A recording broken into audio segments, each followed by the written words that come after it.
Embrace this one idea and you will never be the same again. Today on Awakening with Amy.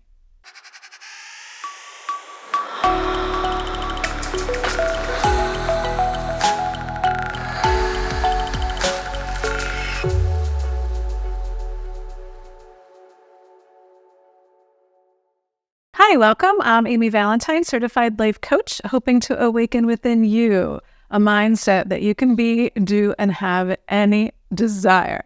And I literally mean anything, any desire. So nothing is off limits. Today, we're going to talk all things Neville Goddard, all about his teachings, the law of assumption, imagination, and it's all about rearranging your mind. Rearranging what's going on in your imagination, becoming aware of what's in your imagination and rearranging it to your ideal. This is the crux of Neville Goddard's teachings. And he's got so many wonderful lectures you can listen to online, so many books. Anyway, I was really inspired because it's really finally clicking for me that the only person that can control what I allow to pass through the door, what is the door? I am the way, I am the door, I am the life, that Jesus said, it's your imagination. That's what Neville's talking about. What you're allowing yourself to contemplate, imagine to be for you, is what you're living. Don't believe me, don't believe Neville. I'm going to tell you how later in the video to test this out, to prove to yourself how reality creation actually works so you can be more of a deliberate creator, right? So we're making our imagination our power. We're not making it, we're understanding that it is our power and the power is within. Here's a quote from Neville, one of many quotes he has on this subject. The world moves with motiveless necessity. By this is meant that it has no motive of its own, but is under the necessity of manifesting your concept or the arrangement of your mind. And your mind is always arranged in the image of all you believe and consent to be true. That's Neville Goddard from The Power of Awareness. So really contemplate that. Like, allow yourself just to really, don't try to understand it. Just contemplate what he's saying. It's the arrangement of your mind, and it's what you are believing, what you consent to be true. He always says no facts are final. Everything is an assumption. It's an assumptive world, and every assumption has its own world. Right? So we want to stop barring our imagination. We want to stop barring what we allow ourselves to ponder, right? And it's not about fighting your thoughts or changing your thoughts or fixing your thoughts or your feelings or, doing a seek and destroy mission. No, it's all about understanding, where are you dwelling? What is your dwelling place? Where are you living? Not where do you visit from time to time if a negative thought comes or doubt comes. No, all that stuff, doubt only has power. Fear only has power if you give it energy, right? And giving it energy means imagining it to be, like just imagining the worst case scenario.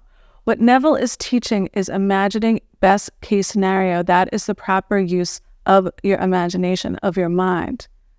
He speaks of this so often that when you imagine lack and limitation, it's like the devil, right? And then more thoughts like that come into your consciousness, and it seems to get worse and worse and worse, right? And that's why they say the better it gets, the better it gets, because the more you use your imagination, it's all about being indifferent to the fear, to the doubt, to the ego. Be indifferent to it. It's not about changing it or trying to destroy it, right? So the mantra of the universe is more.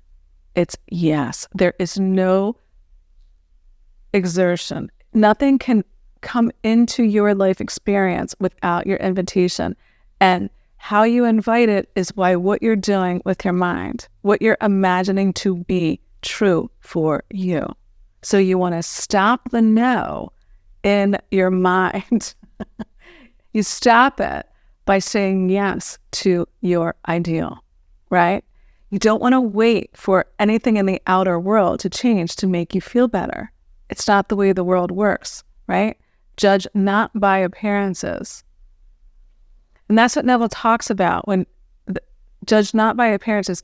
He's meaning, like, that is a quote from scripture that he brings up. Judge not by appearances. He calls it the senses, right? The world of Caesar. We think the outer world is separate from us, but it's not. I mean, where did it come from? If you're living it, you're looking at it, right? I have a client that had a thing at work she wanted a little coaching on. Basically, in a nutshell, it was like a review. And she saw the review, and one of the notes in her review was that she's an inconsistent performer.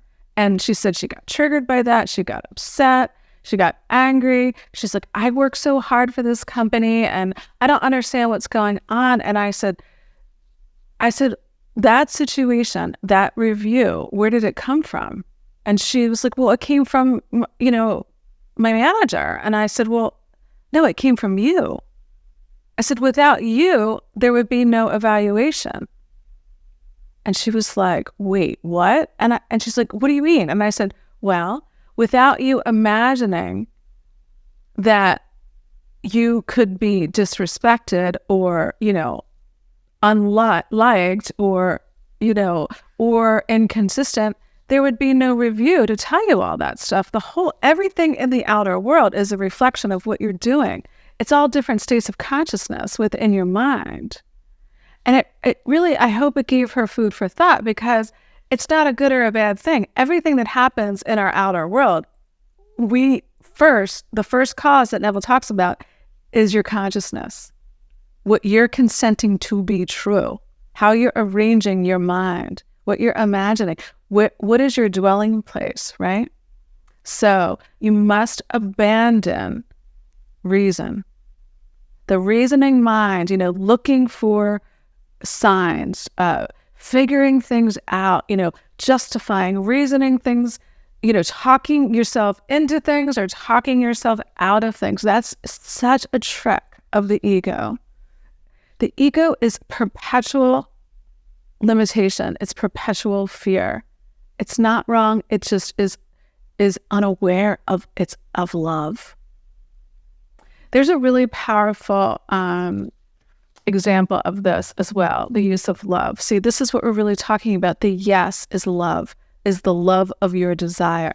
It's loving everything. And because every desire that comes to you is a divine urge for you to be more. It's the universe saying, yes, you can have it. And when you block that with the no, the reasoning mind is always saying no to you. Well, no, you can't do that. You can't. You're too old. You're too young. You're too this. You don't have enough experience. Well, Neville teaches you don't need anything from the outer world. It's all coming from within you. If you believe you need that credential, if you believe you need that bio to put everything that you've ever done in your life in that one bio, you think people care. They don't. It's you thinking they care that makes you want. It's the ego playing tricks on you. Your worthiness does not come from what you've done or accomplished. Your worthiness is a gift from source energy, from God, just because you were born. God created you in its likeness and image. Why would God create us, you, in its image to say no to you? Now, you're creating the no within you by barring yourself up from imagining your ideal, by thinking that it's out of reach. Nothing is out of reach. And that's why it feels so uncomfortable when you feel like you can't have something, because that's your higher self, your inner being. That's God telling you, you're saying no to yourself, and I'm saying yes to you. So another powerful example is Dr. Wayne Dyer. told this story in one of his lectures, and it was about his young daughter when she was just a little girl, I think around 5 years old. She had a skin condition on her face, and it was called flat warts. And when you touched it, it felt, rough, her skin. And she was 5 years old, and she had the condition for a couple of years, and it was getting worse. So they took it to a doctor, and the doctor said, well, I have two options for you. One is we can zap them with a laser, to remove them from her skin, or we can give her an oral medication. And of course, the oral medication had all these crazy side effects. So they go home, Dr. Dyer and his wife, and they talk to their daughter. And they tell her, listen, we believe in the power of your mind, right? He was a Neville Goddard. He taught Neville Goddard all the time. He was a huge Neville fan. So they told her, encouraged her to go within her mind and to her imagination and heal herself. So Dyer tells this story, and he said when he was alive that his daughter, when she was little, never told him what she actually said, but for 3 days, this is what she did. The story came out later after he crossed over. She told the story from an adult perspective. This is what she did when she was 5. She went to bed every night, and she loved those flat warts. She sent them unconditional love 3 nights in a row. And then she told them, listen, I really appreciate you and I love you, but you need to go now. I no longer have any use for you. So the 4th night she goes to bed, and she's going to practice that again and talk to her, the condition on her face. And she went to touch her face, and her whole face was smooth. They were gone. She ran out of her bedroom into her parents and said, touch my face, touch my face. And it's just a beautiful example of the power of your mind to heal anything. Healing just means wholeness. It's you remembering your wholeness, and you do that with unconditional love, because all fear, all skin conditions, any disease, whether it's physical, mental, doesn't matter, is a result of arranging your mind towards fear, right? It's only in rearranging your mind towards love, who you really are, that heals everything.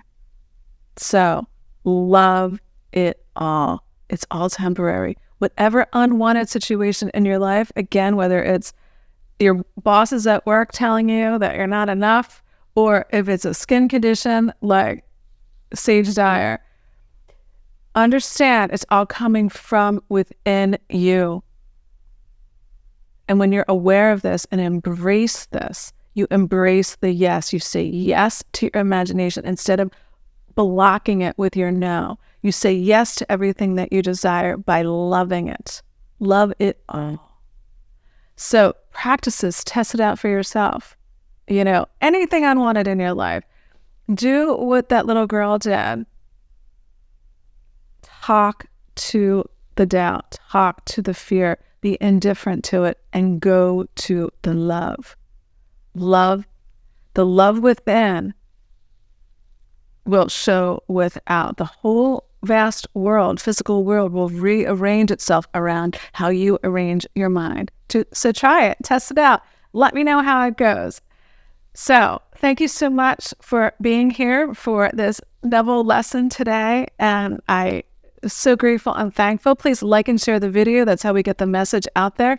Subscribe to the channel and leave a comment below, or even send me a question or a comment at amy@avlifecoaching.com. I love hearing from you. Until next time, have a wonderful day.